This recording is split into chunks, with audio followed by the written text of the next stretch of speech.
Alright, okay. Is this thing on? Hello? Hello? Okay. Okay. I borrowed this camera from my friend, alright? His name was Martin Stein. I don't know. But he let me borrow this camera so I can make you a video, okay? And I have called it The History of Numbers. History of numbers. And a little clock right there to show time as it passes. I thought it was a little clever joke of mine, alright? With Frank Lloyd. That would be me, Frank Lloyd. I work with anyone nowadays, actually. I lost my job. But yeah, anyway. I used to be a teacher, actually. I worked down at the university. And as you probably can tell, I've lost my accent. I don't have an accent, I just thought it'd be cool. So every now and then I switch between sounds. So alright, if you follow me down this yellow brick road, I'll show you different places where we can go to throughout time. Alright, since I'm speaking Irish right now, why don't we go to the Great Green Isles, as some call them. Actually, I'll be talking about Egypt. Not very green, is it?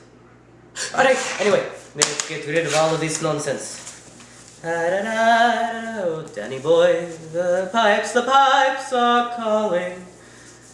For those of you out there that actually know the song and can actually sing it, I'm sorry, I am no good at it. Alright, anyway, let's move on. Okay, in Egypt, they use numbers for quite a bit of things.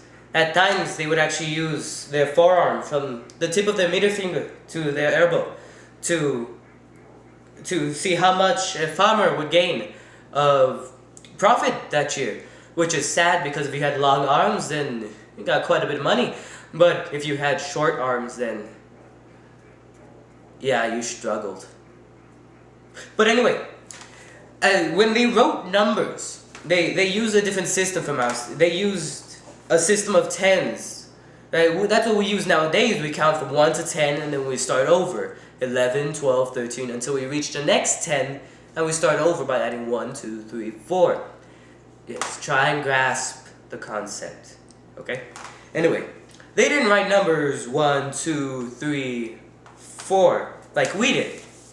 To represent 1, they would use dashes, such as this right here. You may not be able to see it because of the bright light, but they use dashes.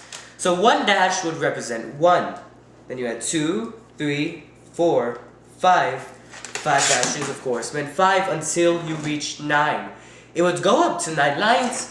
And then, after that, it will reach a point where it will become a loop. Yes, a loop around it. This meant to signify the fact that 10 seemed to encompass the other lines, alright? You see, it encompasses it, and then it go over the group, and it count as one group, okay? So you have one loop, it means 10. 2 loops, it means 20, okay? If you have one loop, and then you add a dash, and another dash, and another dash right there, you have 13, okay? 13. Loop, dash, dash, dash. 13. Alright, kids. Now, if we move on to 100, they would make a loop, somewhat like a rope going around. It'd be this odd loop shape. And this would represent 100. Now this would be, of course, 10 little arc things, or 900 taloko, I'm going crazy.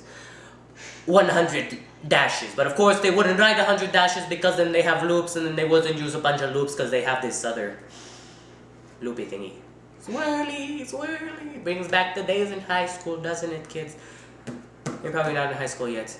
Don't be afraid. First year's the worst. After that, you'll be fine! I'm lying to them.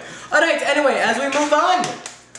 Once you reached 1,000, then it was a little lotus flower looking thing. And it had a little flower on top, and it meant the lotus. Now this was a pretty lotus, although this isn't a very pretty lotus. But it meant a lot of numbers, alright? Now they would use numbers to count a lot of things.